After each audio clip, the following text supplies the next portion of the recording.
Kontutan hartu behar dugu, Korrika jaio zela 80an, 1980an, orduan egoera soziopolitikoa pilpilean zegoen. Momentu horretan pentsatu genuen gure oinarrizko eginkizunari, hau da, helduen irakaskuntzari, heldu ahal izateko eta ganoraz eta etorkizunari begira mantentzeko moduan heldu ahal izateko behar genuela alde batetik euskararen aldeko kontzientzia aktibatu eta beste batetik diru asko lortu oso denbora laburrean. Korrika Oñatitik atera zen arratsalde euritzu eta horroroso hartan ez genekien Korrikak zer emango zuen. Egun horretan lekukoa ateratzearekin batera herrietako elixetako kanpaiek jo zuten,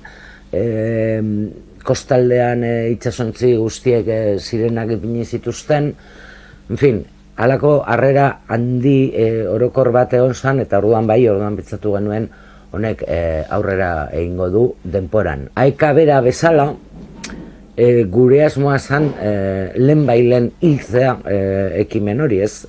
Horrek esan nahi duelako ez dela behar, helburu handia biztan da ez dela bete, eta nire ustez are larriagoa dena oraindik Aekak ez dauzka ere baliabide nahikorik, Korrika barik, bere jardun arrunta aurrera atera ahal izateko. Komunitate autonomoan subentzio politika zerbait hobetu da eta jardun arruntarako ez du guztiz ematen, baina justo ibiliko ginateke, baina jakina da ez iparraldean eta ez Nafarroan ez dagoela ez da jardun arrunta hori betetzeko beste diru. Korrikatik datorren diru horrekin mantendu aldugu eremu osoko erakundea. Zoritzarrez, oraindik ere behar dugu herriaren laguntza,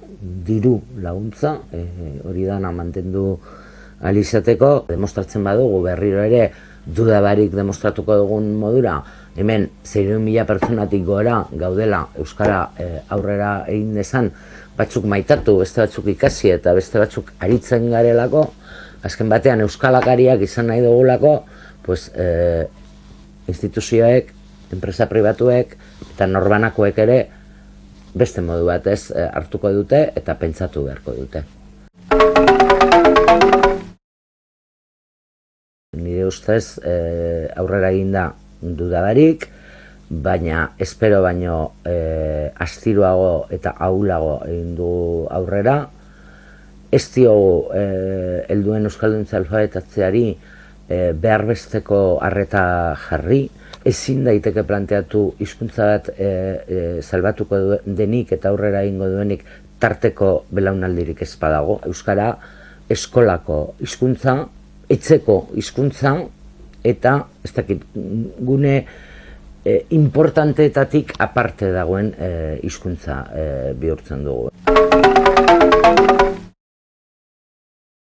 Esan behar da, aurrera pauso batzuk egin direla, batez ere komunitate autonomoan, baina hainbeste eta hainbeste gelditzen dira, hasi koordinazio minimo batetatik, hasi hori euskara batuko dituen 3 eremu administratibo horietako koordinazio efektibo bat. Badaude, alako noizean behin batzen dira eta alako gauzak egiten dituzte, baina ez dago efektibotasunak alde horretatik. Nafarroako kasua guztiz bestelakoa da. Nik beti esaten dut ez dudala munduan ezagutzen gobernurik, munduan diot, ezagutzen gobernurik bere hizkuntza propioaren kontra jotzen duenik, eta hori da Nafar gobernua. Iparraldean argi dago, hasi beharko ginatekeela euskararen ezagutzatik bertatik. Hau da, gaur egun euskara ez da ezagutua ez da ere iparraldean, ez?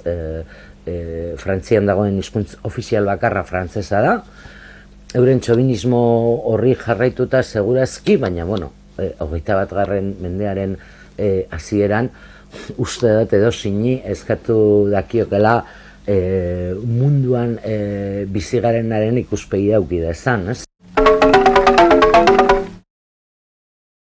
Ostegunean, justo astebeteko horrekak martxan daramala, enteratzen gara denuntzia bi egon direla korrikaren kontra, bata kereila bada korrika beraren kontra, ustez terrorismoaren goraipamena egiten zelako korrikan bertan, eta bigarrena eskaera bada Garzon epaileari korrika geldi dezan momentu hartan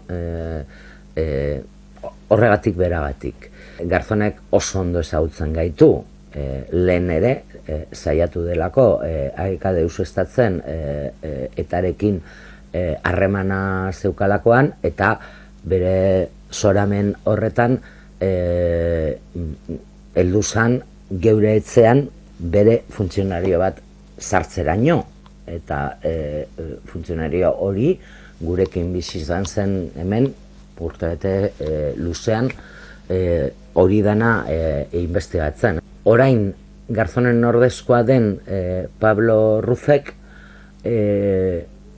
berzabaltzen du gai hau. Guk aurreko korrika bukatu zanean eta bitartean ere argi esan genuen korrikak egiten duela beti eta 11 egunez, gau eta egunez, euskararen aldeko apologia. Badaude pertsonaia batzuk munduan, Euskal Herrian baita eta Espainian asko, euskara entzuten dutenean, malako zarpulliduak eta garauak ataratzen zaizkionak, eta horiek dira olako interpretazioak egiten dituztenak.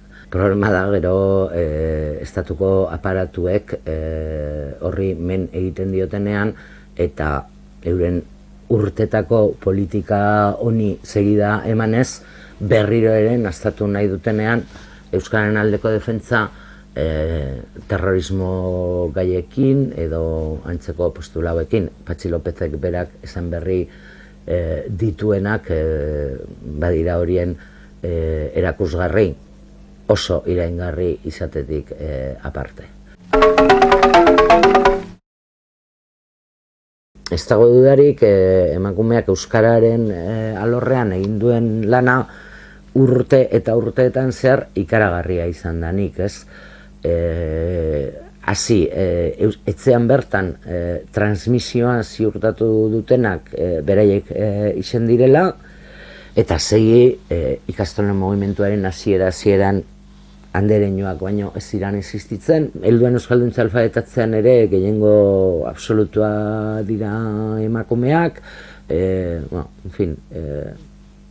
emakumea alor guztietan ari da bere benetako papera hartzen, eta euskararen munduan gizonak egin beharko leuke hori, ez? Euskararen mundua emakumeena da.